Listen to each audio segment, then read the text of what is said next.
Bismillahirrahmanirrahim. Assalamualaikum warahmatullahi wabarakatuh.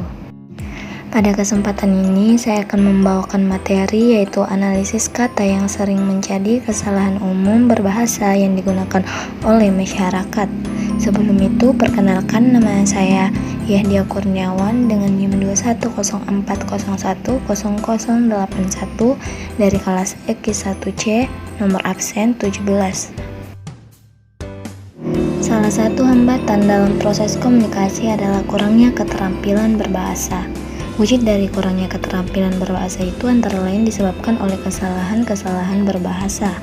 Kesalahan berbahasa merupakan kesalahan yang berhubungan dengan unsur kebahasaan yang terjadi karena tidak sesuai dengan kaidah tata bahasa baku. Kesalahan berbahasa adalah suatu peristiwa yang bersifat inheren dalam setiap pemakaian bahasa, baik secara lisan maupun tulisan. Peningkatan mutu penggunaan bahasa Indonesia perlu dilakukan secara terus-menerus dan berkesinambungan karena perubahan-perubahan yang terjadi di masyarakat akan memengaruhi perilaku masyarakat dalam berbahasa. Demi peningkatan mutu penggunaan bahasa Indonesia tersebut, diperlukan pengajaran mengenai bahasa yang baik dan benar sehingga masyarakat tidak melakukan kesalahan. Masyarakat perlu mengetahui bahasa yang baik dan benar agar mereka mampu mengurangi penggunaan kata atau kalimat yang kurang tepat. Peningkatan mutu penggunaan bahasa Indonesia perlu dilakukan secara terus-menerus dan berkesinambungan karena perubahan-perubahan yang terjadi di masyarakat akan memengaruhi perilaku masyarakat dalam berbahasa. Demi peningkatan mutu penggunaan bahasa Indonesia tersebut, diperlukan pengajaran mengenai bahasa yang baik dan benar sehingga masyarakat tidak melakukan kesalahan. Masyarakat perlu mengetahui bahasa yang baik dan benar agar mereka mampu mengurangi penggunaan kata atau kalimat yang kurang tepat. Nah, untuk itu, agar kita tahu bahwa kata yang kita tulis atau kita ucapkan itu baku atau tidak, maka kita berpatokan kepada Kamus Besar Bahasa Indonesia atau yang biasa disebut dengan KBBI. Untuk itu, kita harus tahu pengertian Kamus Besar Bahasa Indonesia. Nah, kata kamus itu berasal dari kata serapan dari bahasa Arab yaitu kamus. Kata kamus itu sendiri berasal dari kata dalam bahasa Yunani yaitu okeanos yang berarti lautan. Kamus pada umumnya berupa senarai kata yang disusun secara alfabetis. Selain itu disertakan pula informasi mengenai ejaan, pelafalan kelas kata, makna kata, dan kadangkala sejarah kata. Selanjutnya, pengertian kata baku dan tidak baku. Kata baku adalah kata yang digunakan sudah sesuai dengan pedoman atau kaidah bahasa yang telah ditentukan, atau kata baku merupakan kata yang sudah benar dengan aturan maupun ejaan kaidah bahasa Indonesia dan sumber utama dari bahasa baku yaitu Kamus Besar Bahasa Indonesia atau yang biasa disebut dengan KBBI. Sedangkan kata tidak baku adalah kata yang digunakan tidak sesuai dengan pedoman atau kaidah bahasa yang sudah ditentukan. Biasanya kata tidak baku selalu muncul dalam percakapan kita sehari-hari. Untuk itu saya akan memberikan contoh kata yang sering menjadi kesalahan umum berbahasa yang digunakan oleh masyarakat. Yang pertama, apotek. Pada kata apotek merupakan kata yang tidak baku, jadi kata yang baku menurut KBBI adalah apotek. Contoh kesalahan, dia membeli obat di apotek. Yang benar itu, dia membeli obat di apotek. Yang kedua, praktek. Pada kata praktek merupakan kata yang tidak baku, jadi kata yang baku menurut KBBI adalah praktik. Contoh kesalahan, seorang dokter membuka praktek di rumahnya. Yang benar, seorang dokter membuka praktek di rumahnya. Yang ketiga, himbauan. Pada kata himbauan merupakan kata yang tidak baku, jadi kata yang baku menurut KBBI adalah imbauan. Contoh kesalahan, himbauan pencegahan COVID-19. Yang benar, imbauan pencegahan COVID-19. Yang keempat, resiko. Pada kata resiko merupakan kata yang tidak baku, jadi kata yang baku menurut KBBI adalah risiko. Contoh kesalahan, mengendara dengan kecepatan kencang memiliki resiko kecelakaan. Yang benar, mengendara dengan kecepatan kencang memiliki risiko kecelakaan. Yang kelima, rubuh. Pada kata rubuh merupakan kata yang tidak baku, jadi kata yang baku menurut KBBI adalah roboh. Contoh kesalahan, banyak bangunan yang rubuh. Yang benar, banyak bangunan yang roboh. Yang keenam, kokoh. Pada kata kokoh merupakan kata yang tidak baku, jadi kata yang baku menurut KBBI adalah kukuh. Contoh kesalahan, bangunan itu kokoh. Yang benar, bangunan itu kukuh. Yang ketujuh, telepon.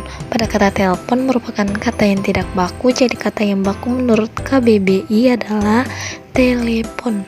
Contoh kesalahan, dia punya telepon. Yang benar, dia punya telepon. Yang kedelapan, hutang. Pada kata hutang merupakan kata yang tidak baku, jadi kata yang tepat menurut KBBI adalah utang. Contoh kesalahan, Romi memiliki hutang di bank. Yang benar, Romi memiliki utang di bank. Yang kesembilan, deterjen. Pada kata deterjen merupakan kata yang tidak baku, kata yang benar dan baku menurut KBBI adalah detergen. Contoh kesalahan, jual deterjen murah. Yang benar, jual detergen murah. Yang ke-10 adalah fotokopi. Pada kata fotokopi merupakan kata yang tidak baku, jadi kata yang baku menurut KBBI adalah fotokopi. Contoh kesalahan, bisnis fotokopi. Yang benar, bisnis fotokopi. Yang ke-11, cabai. Pada kata cabai merupakan kata yang tidak baku, jadi kata yang baku menurut KBBI adalah cabai. Contoh kesalahan, cabai rasanya pedas. Yang benar, cabai rasanya pedas. Yang ke-12, kwitansi. Pada kata kwitansi merupakan kata yang tidak baku, jadi kata yang baku menurut KBBI adalah kwitansi. Contoh kesalahan, kwitansi pembayaran tanah. Yang benar, kwitansi pembayaran tanah. Yang ke-13, dalam. Pada kata dalam merupakan kata yang tidak baku, jadi kata yang baku menurut KBBI adalah dalam. Contoh kesalahan, sungai itu dalam. Yang benar, sungai itu dalam. Yang ke-14, sholat. Pada kata sholat merupakan kata yang tidak baku, jadi kata yang baku menurut KBBI adalah salat. Contoh kesalahan, bacaan sholat subuh. Yang benar, bacaan sholat subuh. Yang ke-15, umroh. Pada kata umroh merupakan kata yang tidak baku, jadi kata yang baku menurut KBBI adalah umrah. Contoh kesalahan, tata cara umroh. Yang benar, tata cara umrah. Yang ke-16, zikir. Pada kata zikir merupakan kata yang tidak baku, jadi kata yang baku menurut KBBI adalah zikir. Contoh kesalahan, inilah macam-macam kalimat zikir. Yang benar, inilah macam-macam kalimat zikir. Yang ke-17, karir. Pada kata karir merupakan kata yang tidak baku, jadi kata yang baku menurut KBBI adalah karier. Contoh kesalahan, mau jadi wanita karir yang sukses. Yang benar, mau jadi wanita karier yang sukses. Yang ke-18, azas. Pada kata azas merupakan kata yang tidak baku, jadi kata yang baku menurut KBBI adalah asas. Contoh kesalahan, mengenal azas-azas hukum tata negara Indonesia. Yang benar, mengenal asas-asas hukum tata negara Indonesia. Yang ke-19, coklat. Pada kata coklat merupakan kata yang tidak baku, jadi kata yang baku menurut KBBI adalah coklat.